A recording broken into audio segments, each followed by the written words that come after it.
You think you're being kind, but you're actually betraying yourself. Every time you smile when you don't mean it, every time you say it's fine when it's not, a little piece of you dies. We live in a world that worships friendliness. We're told to be nice, to keep the peace, to not make things awkward. But here's the truth that no one tells you. Being too friendly is not a virtue. It's a defense mechanism. It's a trauma response. It's what happens when you learned, somewhere along the way, that love is something you earn by abandoning yourself. You smile while your soul screams, no. You nod while your boundaries dissolve. And the world claps for you because they mistake your compliance for goodness. But friendliness without authenticity is self-erasure. And today I'm here to ask you, when did being liked become more important than being real? It starts long before you realize it. Long before the words too friendly ever cross your mind. It starts in the soft, trembling years of childhood, when you first learned that the only way to be safe was to make other people comfortable.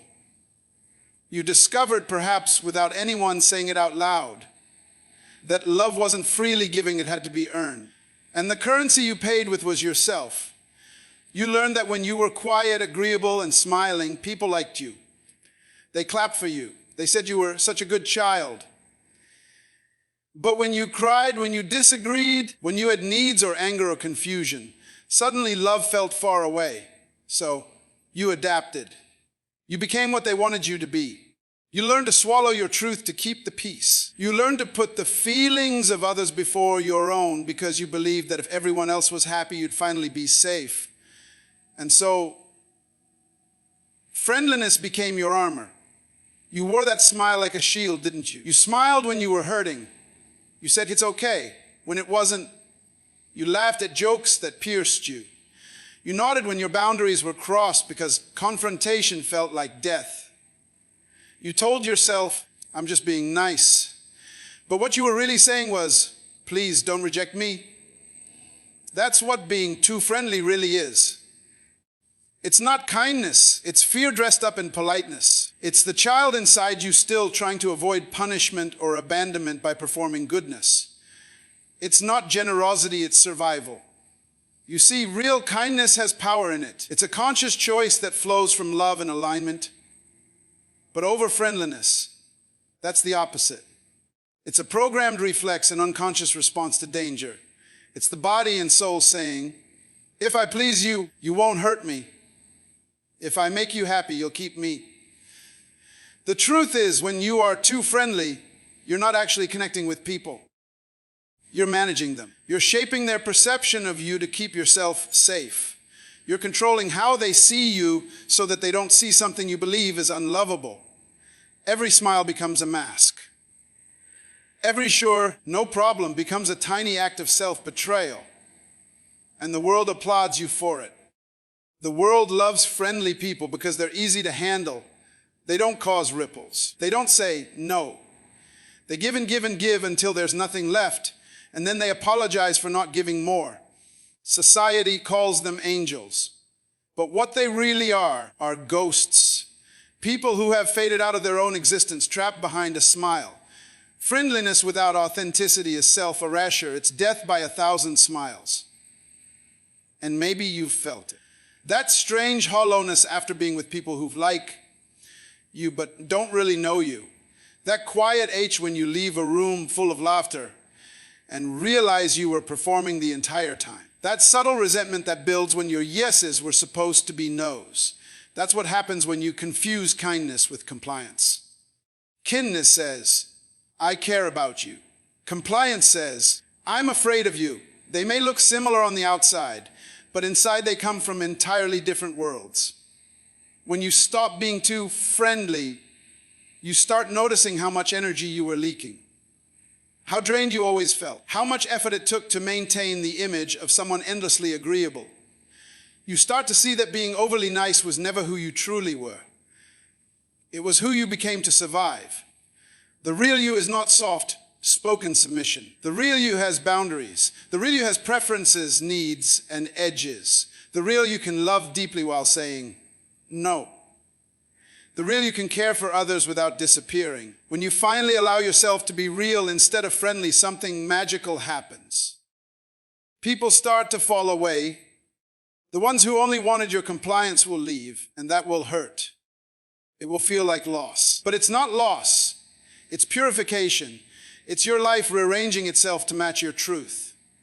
And in that empty space, the right people will appear. The ones who don't need you to perform to deserve love. The ones who find your honesty magnetic, not threatening. Because truth creates intimacy. Friendliness creates distance. And one day you will look back and realize that your friendliness was never love. It was fear. And when you stopped being too friendly, you didn't become cold or cruel, you became real. You finally stopped betraying yourself to keep others comfortable. So if you find yourself exhausted from always being the nice one, the one who smooths things over, the one who never says what they truly feel, I want you to remember this, as being liked is not the same as being loved. Being polite is not the same as being kind. And being too friendly is not the same as being free. You were not born to be liked by everyone. You were born to live in truth. And that begins the moment you stop smiling for the world and start smiling for yourself. There is a dark side to being nice that no one wants to talk about. It's the side that hides behind the polite smiles, the gentle nods, and the soft course that comes from a mouth that doesn't want to say no.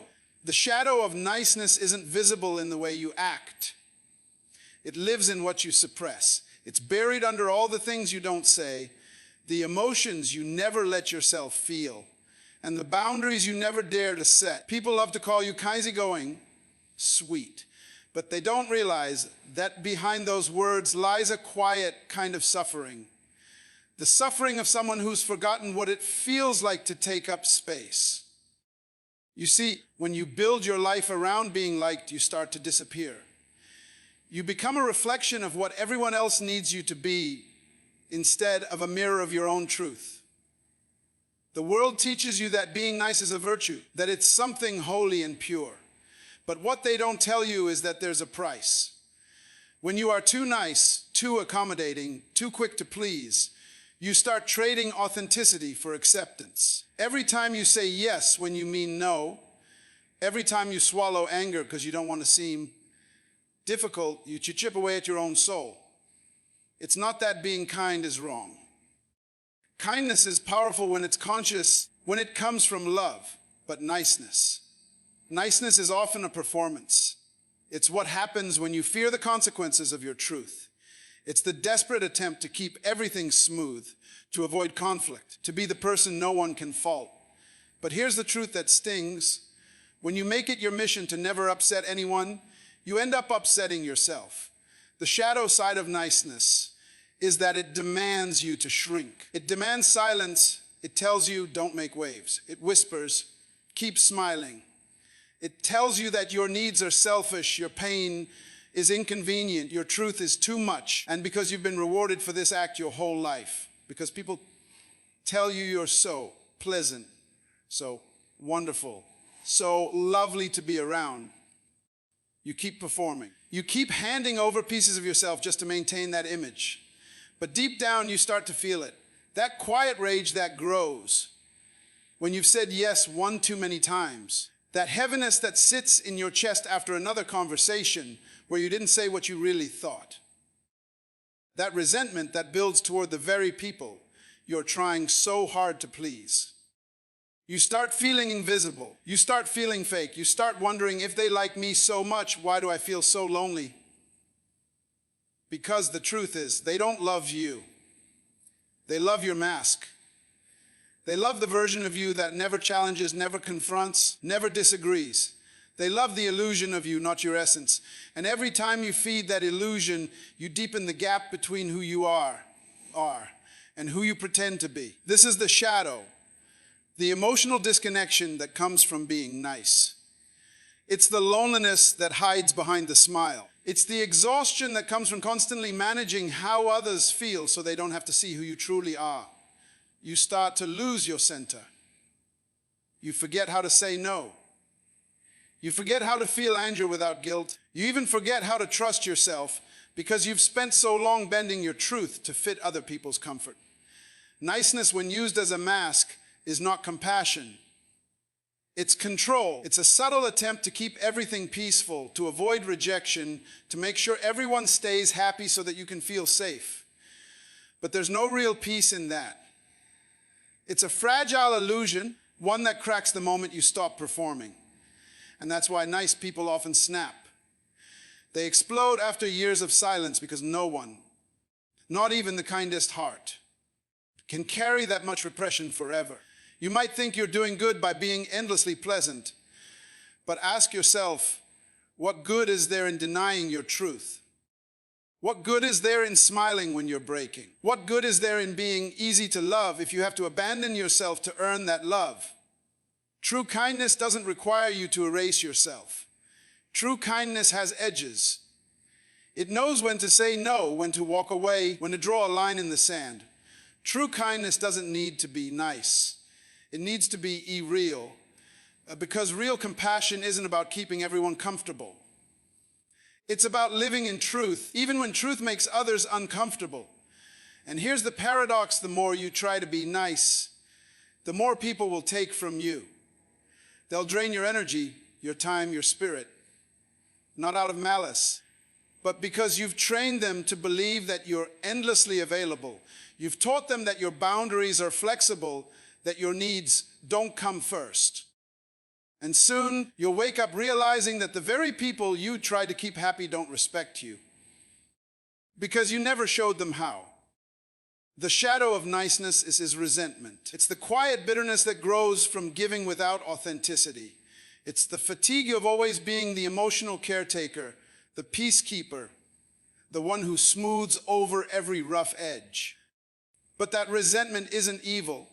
It's sacred information. It's your soul trying to tell you that something's wrong. It's the part of you that's still fighting to be seen. So if you feel that tension between who you are and who you pretend to be, listen to it. It's not your failure, it's your awakening. It's the sign that you're ready to stop living from fear and start living from truth. Because the world doesn't need more nice people who are dying inside. It needs people who are brave enough to be whole, to be kind without being compliant, to be loving without being false, to be truthful even when it's inconvenient. Niceness makes you disappear. Authenticity makes you powerful. And until you face the shadow of your own friendliness, you'll never know the depth of your own strength. You are not here to be liked. You are here to be real. And that, more than any false sweetness, is what sets your soul free. Society has sold you one of its most seductive lies. The lie that being friendly, agreeable, and nice is the highest virtue. From the time you were a child, you were taught that it's more important to be liked than to be real. You were taught to put a smile on your face no matter how you felt, to be polite even when your boundaries were violated, to keep the peace even when your spirit was on fire. You were rewarded for your compliance, praised for your pleasantness, and celebrated for your ability to get along with everyone. But no one told you that in the process of trying to please everyone, you would lose the most important relationship you'll ever have, the one with yourself. The truth is, the world doesn't actually value your friendliness because it's a sign of goodness. It values it because it makes you manageable. The friendlier you are, the easier it is to use you. The more agreeable you are, the less resistance you offer. You become predictable. You become safe. And society loves safe people, not because it cares about their happiness, but because it can depend on them to keep things running smoothly. Think about it. Schools, workplaces, communities, they all run on the backs of friendly people. The ones who say yes to extra work. The ones who absorb other people's emotional chaos without complaint. The ones who tolerate disrespect under the guise of being the bigger person. Society calls that maturity, but it's not. It's emotional servitude. It's a system that thrives on your inability to say no. We live in a culture that rewards appearances more than authenticity. You're told to be polite, to be kind, to keep smiling. Don't rock the boat, they say. Don't take things so personally. And so you complete because you don't want to seem difficult, dramatic, or selfish. But every time you do, something inside you goes quiet. You start to internalize the message that your feelings are too much, that your truth is dangerous, that love and belonging are conditional. And the more you obey that message, the more invisible you become. You're there in body, but not in essence. You laugh, but the laughter doesn't reach your eyes. You give, but it doesn't feel generous. It feels like a transaction, a deal you made with the world. I'll give you what you want if you promise to accept me. But the acceptance you receive isn't real. It's not love. It's comfort for them, not for you. You see, the reason society rewards friendliness so much is because it confuses harmony with control. A friendly person doesn't challenge power. They don't question authority. They don't demand fairness. They fit neatly into the machine, oiling its gears with their compliance. That's why so many of the most well-liked people feel the most trapped, because the very thing that earns them approval also imprisons them. And this system doesn't just exist out there in the world, it lives inside you. It becomes your internal law. You start policing yourself before anyone else does. You bite your tongue before the words even form. You suppress your discomfort before it's visible. You perform pleasantness even when your stomach is twisting in knots. You become your own warden, enforcing the rules of niceness that were written by a society afraid of truth. But truth doesn't go away just because it's inconvenient. It festers, it builds, it waits. And eventually it demands to be seen. You can only suppress your anger, your sadness, your no's for so long before they start seeping out in other ways. In exhaustion, in anxiety, in resentment, in the quiet feeling that life is happening to you instead of through you. You might tell yourself that being friendly is noble, that it's your way of spreading positivity. But deep down, you know there's a difference between genuine warmth and forced politeness. Real warmth flows freely. It has boundaries, it has authenticity, it has strength. Forced politeness, on the other hand, comes from fear, fear of rejection, fear of disapproval, fear of being labeled mean, selfish, or cold.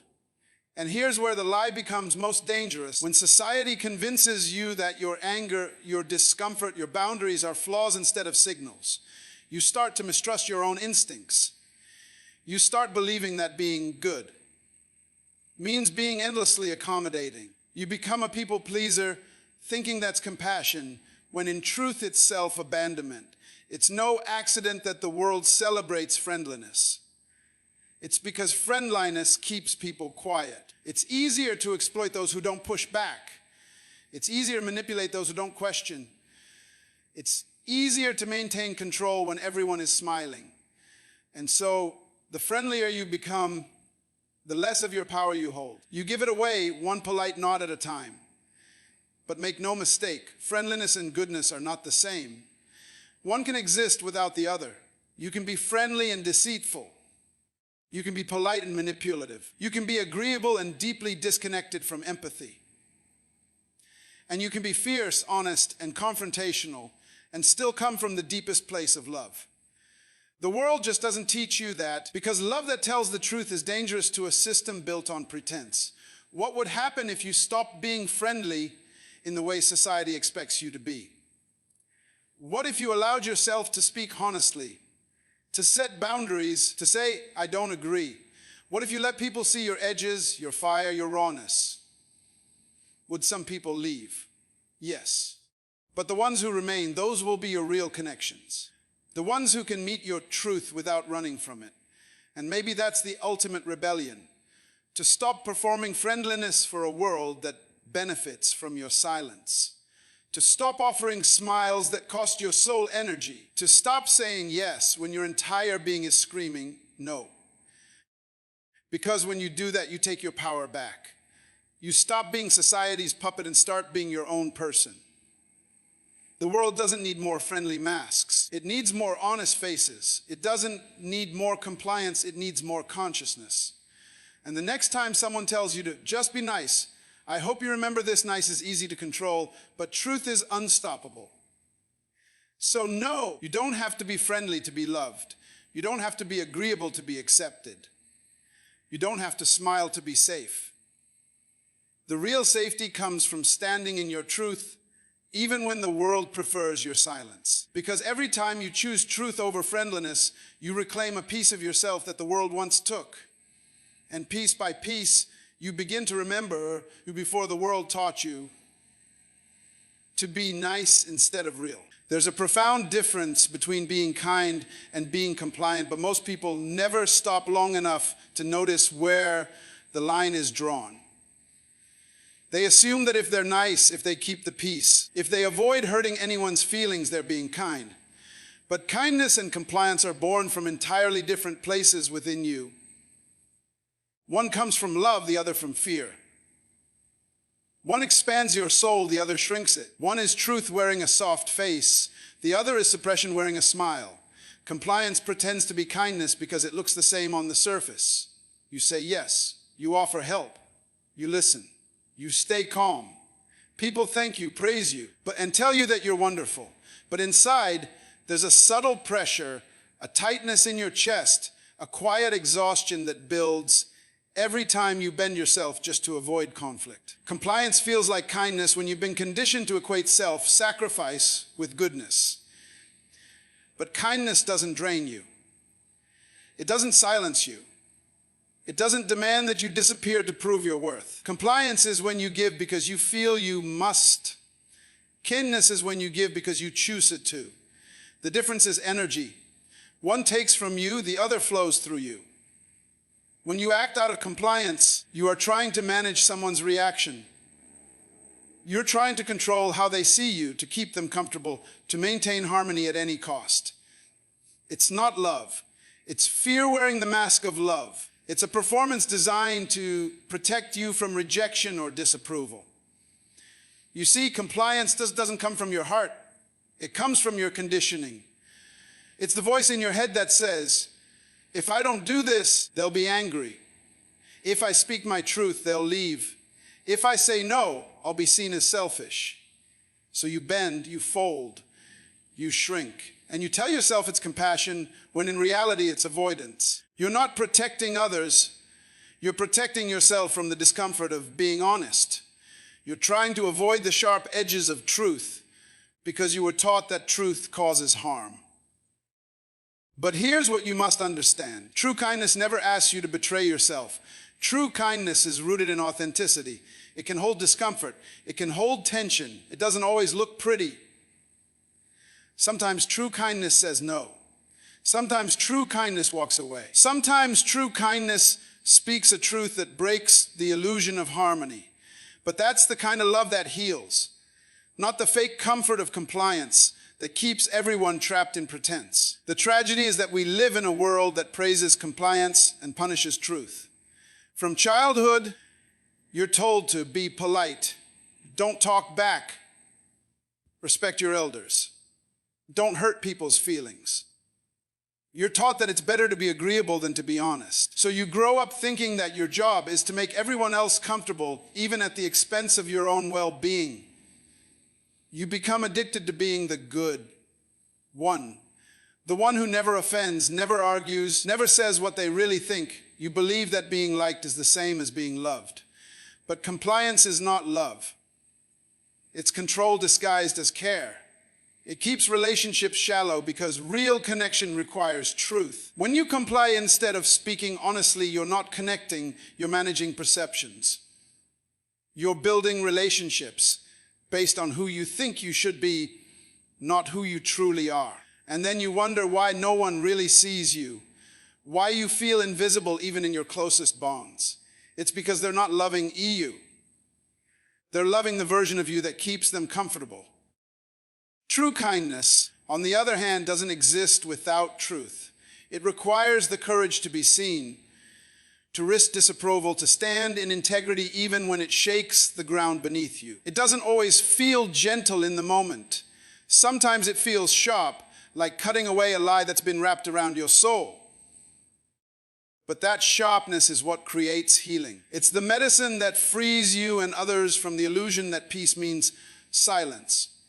When you start living from kindness instead of compliance, everything shifts. You stop saying yes out of fear. You start saying yes because you want to. You stop apologizing for existing. You stop managing other people's emotions as if it's your job. You begin to understand that compassion doesn't mean carrying someone else's discomfort at the cost of your truth. It means allowing them to face it, to grow through it, to meet you in authenticity rather than illusion. There will be people who won't like your kindness once it's infused with truth. They'll call you harsh, selfish, distant. That's because your authenticity exposes the dependency on your compliance. They were never drawn to your kindness. They were drawn to your submission. When you stop complying, you stop feeding their illusions. And that's when they have to face their own let them. That's not cruelty, that's evolution. And yes, it will hurt at first. Because the part of you that's been conditioned to equate compliance, love will panic. You'll feel guilty. You'll feel scared. You'll feel like you're breaking something sacred. But you're not breaking love, you're breaking the lie that's been masquerading as love. You're not destroying relationships, you're clearing space for real ones to form. Kindness asks, what is true right now? Compliance asks, what will keep everyone happy? And those two questions lead to entirely different lives. One keeps you small and exhausted, the other expands your spirit and strengthens your presence. The world doesn't need more people who comply just to be accepted. It needs people who can be kind enough to speak the truth. People who understand that real compassion sometimes looks like confrontation. People who can love deeply without losing themselves in the process. When you stop being compliant, you'll start feeling your own power return. You'll notice that your voice has weight again, that your emotions have value, that your no has sacredness. You'll begin to experience what it means to give from fullness rather than emptiness. You'll realize that when your kindness comes from truth, it doesn't drain you. It fuels you. It's no longer something you perform. It's something that radiates effortlessly from who you are. And that's when you finally understand what it means to love without losing yourself. Because love, in its purest form, is not obedience, it's alignment. It's the courage to show up as you truly are, to give without distortion, to say no when it's no and yes when it's yes. So stop confusing compliance with kindness. Stop thinking you have to please people to prove your goodness. You don't owe anyone a version of yourself that isn't real. The most loving thing you can do for another human being is to show them the truth, not the performance. To meet them as your whole self, not your convenient self. Kindness born from fear is not kindness at all. It's self-erasure. It's a false peace that always comes with a cost. But kindness born from truth, that's the kind of love that transforms everything it touches. Because it honors both you and them. It's the love that doesn't require you to shrink. It's the love that allows everyone involved to grow. And that's the difference. Compliance keeps you small. Kindness makes you infinite. There comes a moment in every person's life when they must decide who they truly are. Not the version they perform. Not the one shaped by fear or social approval, but the raw, unfiltered essence beneath it all. That moment arrives quietly, often disguised as exhaustion. The exhaustion of pretending, of saying yes when your soul screams no, of keeping peace while your own heart burns. And that exhaustion, my friend, is not weakness. It is a sacred signal. It is your soul whispering, and enough of shrinking to fit. Enough of smiling to survive. Enough of mistaking people pleasing for love. The truth is, you were never meant to be endlessly available, endlessly agreeable, endlessly small.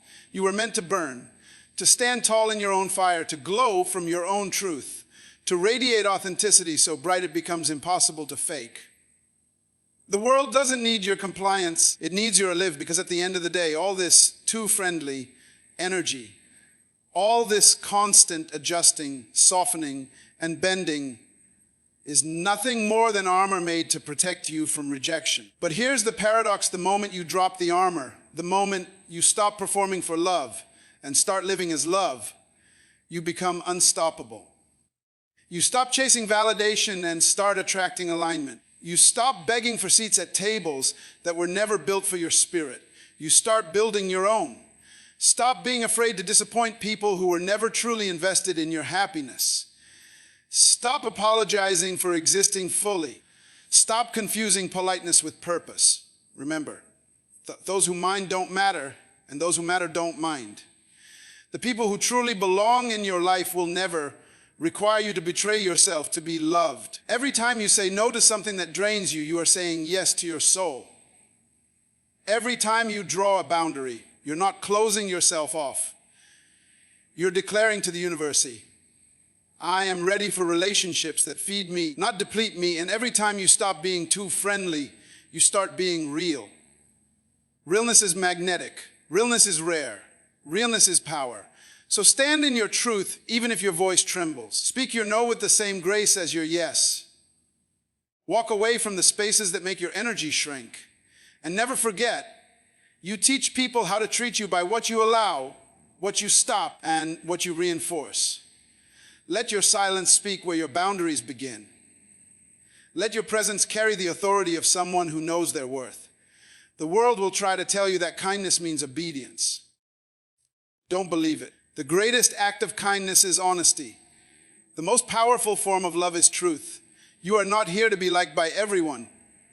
You are here to be aligned with yourself. You are not here to be a reflection of comfort. You are here to be a mirror of truth. Let the version of you that lived for approval die tonight. Let the version of you that feared conflict be buried in peace.